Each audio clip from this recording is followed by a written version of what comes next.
दोस्तों नमस्कार, मेरा नाम है डी कुमार। अगर किसी परिवार में मौखिक रूप से कोई पार्टीशन किया गया है तो वह मान्य होगा, लेकिन अगर कथित संपत्ति का बंटवारा 20 दिसंबर 2004 से पहले हो चुका है तो बेटी को पैतृक संपत्ति में से कोई भी हिस्सा नहीं दिया जाएगा। परंतु दोस्तों, आज के इस वीडियो में मैं आपसे बात करूंगा सुप्रीम कोर्ट के उस लीडिंग जजमेंट के बारे में जिसके तहत यह कहा गया है कि यदि किसी परिवार में कोई मौखिक रूप से प्रॉपर्टी का बंटवारा हो गया है तो अब वह कानून की नज़र में मान्य होगा। लेकिन दोस्तों, इस मौखिक बंटवारे को साबित करने के लिए आपको सुप्रीम कोर्ट के द्वारा बताई गई कुछ शर्तों को या यूं कहो कि कुछ कंडीशंस को साबित करना पड़ेगा। तो दोस्तों, इससे पहले कि आप उन शर्तों को जानें, मैं चाहता हूं कि आप सर्वप्रथम हिंदू सक्सेशन एक्ट 1956 के सेक्शन 29 के सब क्लोज ए के बारे में जान लें। So friends, section 29A of HSA Hindu succession act 1956 कहता है कि को पार्सनरी प्रॉपर्टी में बेटी को इक्वल राइट्स दिया जाएगा, बशर्ते वह बेटी जन्म से ही एक ऐसी जॉइंट हिंदू फैमिली का हिस्सा हो जो मिताक्षरा लॉ के अनुसार गवर्न की जाती हो। तो दोस्तों, अगर ऐसा है तो बेटी को उस प्रॉपर्टी में बाय बर्थ लड़के की तरह ही पैतृक प्रॉपर्टी में हिस्सा दिया जाएगा, अर्थात उस संपत्ति में बेटी के पास ठीक वैसे ही राइट आ जाएंगे जैसे एक को पार्सनरी बेटे के पास होते हैं। इसके अलावा दोस्तों, बेटी तथा बेटे दोनों की लायबिलिटी भी समान हो जाएगी। तो इस प्रकार दोस्तों, अगर हम सरल भाषा में समझने की कोशिश करें तो पता चलता है कि बेटे तथा बेटी दोनों को पार्सनरी प्रॉपर्टी में समान अधिकार दिया गया है। Now let's talk about some basic developments that took place in the coparcenary property. 1956 में यह हिंदू सक्सेशन एक्ट लागू हुआ। सन 2005 में इसके अंतर्गत एक संशोधन किया गया। इसके बाद 2016, 17, 18 में कई महत्वपूर्ण जजमेंट आई, जैसे कि फूलवती व दलामा वाला जजमेंट। इन सभी महत्वपूर्ण जजमेंट के बाद 2020 में एक जजमेंट आई जिसका नाम था विनीता शर्मा वर्सेस राकेश शर्मा। इस जजमेंट के कुछ महत्वपूर्ण पॉइंट्स को मैं यहाँ पर पढ़ना चाहता हूँ। आइए दोस्तों, देख लेते हैं वो महत्वपूर्ण पॉइंट्स कौन कौन से हैं। जैसे कि यह मायने नहीं रखता कि बेटी का विवाह 2005 से पहले हुआ है या 2005 के बाद हुआ है। जैसे कि यह मायने नहीं रखता कि पिता का देहांत 2005 से पहले हुआ है या बाद में हुआ है। अगर उस संपत्ति को बंटवारा करके आगे जो लीगल हायर्स है उनको उनका हिस्सा ट्रांसफर कर दिया गया है तो ऐसी कंडीशन में वो प्रॉपर्टी विभाजित अर्थात पार्टीशन्ड मानी जाएगी और उस प्रॉपर्टी में बेटी अपने हिस्से की मांग नहीं कर सकती। और यह स्पष्टीकरण विनीता शर्मा बनाम राकेश शर्मा 2020 के जजमेंट में बहुत ही स्पष्ट तरीके से किया गया है। स्क्रीन पर आप इस जजमेंट को देख सकते हैं और अपने केस में यूज भी कर सकते हैं। तो दोस्तों, अब आपको स्पष्ट हो गया होगा कि सन 2005 से पहले किया गया बंटवारा अब कानूनी रूप से मान्य नहीं होगा। लेकिन दोस्तों, इसी दौरान एक क्वेश्चन अराइज होता है कि क्या मौखिक रूप से किया गया बंटवारा कानून में मान्य होगा?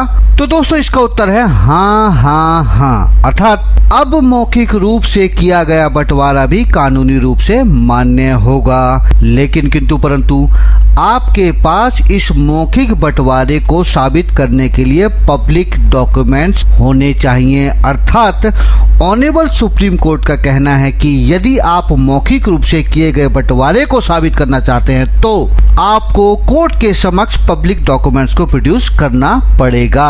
Now the question is what sort of public documents the honourable supreme court is talking about, अर्थात माननीय सुप्रीम कोर्ट किस प्रकार के पब्लिक डॉक्यूमेंट्स की बात कर रहा है या वो पब्लिक डॉक्यूमेंट्स क्या होने चाहिए जिसके बारे में ऑनरेबल सुप्रीम कोर्ट बात कर रहा है। तो दोस्तों, आइए बात कर लेते हैं कि वो पब्लिक डॉक्यूमेंट्स क्या होने चाहिए। Well friends, relevant public document से ऑनरेबल सुप्रीम कोर्ट का तात्पर्य है अपने नाम से उस विभाजित प्रॉपर्टी पर लिया गया बिजली connection, water connection, municipal tax, revenue record में टैक्स, जमाबंदी, दाखिल खारिज एंड ब्ला ब्ला ब्ला। तो दोस्तों, अगर आप मौखिक रूप से किए गए समझौते को साबित करना चाहते हैं तो आपको इस समझौते को साबित करने के लिए ये सभी पब्लिक डॉक्यूमेंट्स कोर्ट में प्रस्तुत करने पड़ेंगे। आइए दोस्तों, अब बात कर लेते हैं सुप्रीम कोर्ट की उस संबंधित जजमेंट के बारे में जो 16 अगस्त 2023 को आई है। दोस्तों, स्क्रीन पर आपको जो जजमेंट दिखाई दे रहा है यह वही जजमेंट है जिसके बेस पर यह पूरी वीडियो आधारित है। सो फ्रेंड्स, इस केस का टाइटल है एच वसंती, जो इस केस में अपीलेंट है, वर्सेस ए शांता जो डेड हो चुकी है, through her legal representatives and others जो इस केस में रेस्पोंडेंट है। दोस्तों, you can also note down with civil appeal number which is 7374, साल है 2008। और दोस्तों, इस केस का डेट ऑफ जजमेंट है 16 अगस्त 2023, मतलब कि बहुत ही लेटेस्ट जजमेंट लेकर आया हूं मैं आपके लिए। तो आइए दोस्तों, बात कर लेते हैं केस के फैक्ट्स की। वो इस प्रकार हैं। प्रेजेंट केस में जो प्लेंटिफ है वो कोर्ट से पार्टीशन की मांग करती है, अर्थात बंटवारे की मांग करती है।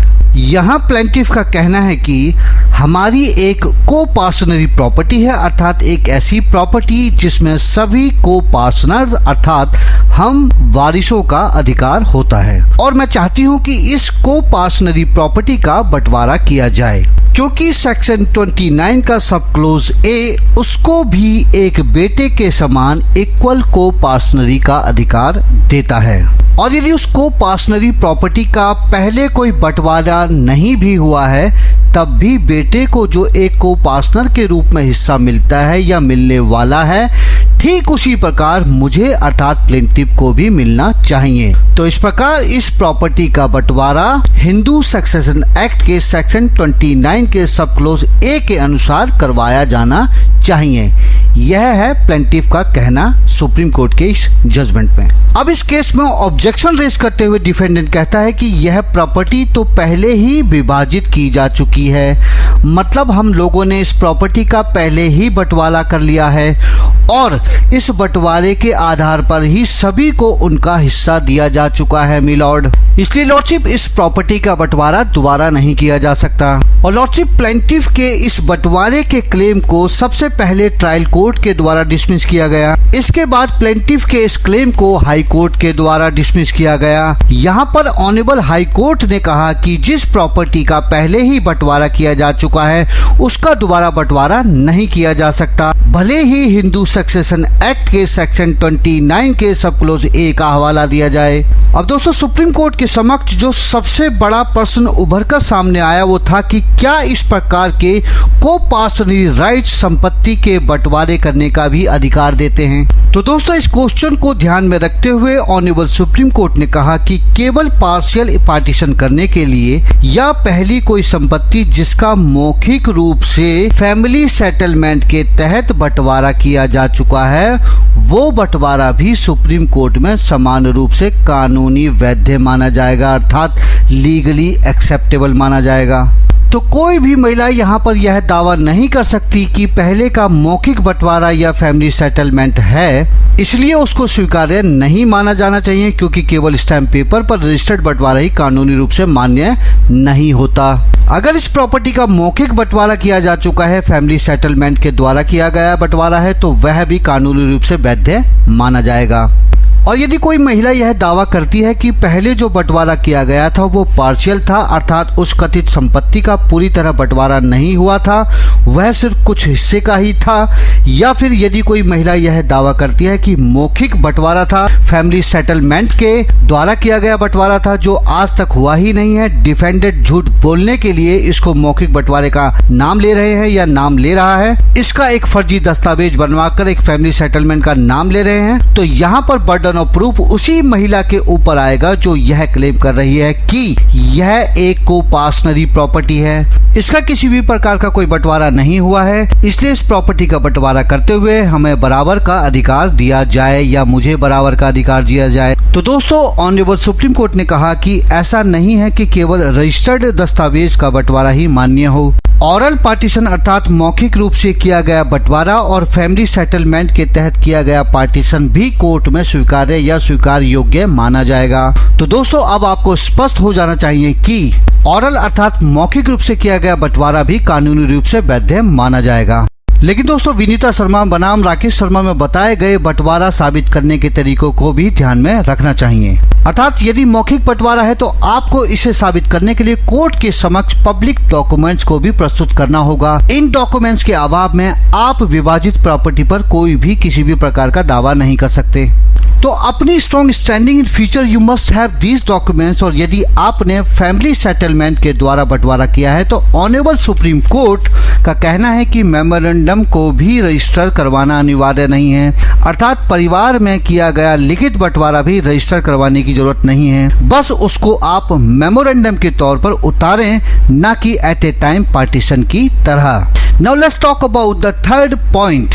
अगर कोई बेटी कोर्ट में यह क्लेम करती है कि 2005 से पहले इस प्रॉपर्टी पर कोई बंटवारा नहीं हुआ, क्योंकि अगर मौखिक बंटवारा यदि आपने पब्लिक डॉक्यूमेंट्स के द्वारा नहीं दिखाया तो समस्या का सामना आपको ही करना पड़ेगा। क्योंकि हो सकता है अपोजिट पार्टी का एडवोकेट चालाकी से यह कह दे कि उसका कोई भी मौखिक बंटवारा नहीं हुआ, तो ऐसी अवस्था में आपको ही समस्या का सामना करना पड़ेगा। तो ध्यान रहे दोस्तों, समय रहते पब्लिक डॉक्यूमेंट्स बनवा लें। बेटी अगर यह कह रही है कि मौखिक बंटवारा हो चुका है पर लिखित रूप में कुछ नहीं है, तो इस प्रकार किया गया बंटवारा भी कानूनी रूप से बाध्य माना जाएगा। सो फ्रेंड्स, ऑरल अर्थात मौखिक रूप से किया गया बंटवारा, फैमिली सेटलमेंट के तहत किया गया बंटवारा, ये सब भी बंटवारा करने के कानूनी तरीके हैं। और अगर आपको लगता है कि किसी प्रॉपर्टी का बंटवारा सिर्फ रजिस्टर्ड तरीके से पार्टीशन डीड और पार्टीशन सूट डालकर ही किया जा सकता है, तो प्लीज अपडेट योरसेल्फ और your knowledge with this latest Supreme Court judgment. So that's it for today's video. I hope this is gonna be another great video for you. If yes, please do like, subscribe and share my channel, and also hit the bell icon to get the latest updates of all my upcoming videos. So bye, ciao, sayonara and sabba khair.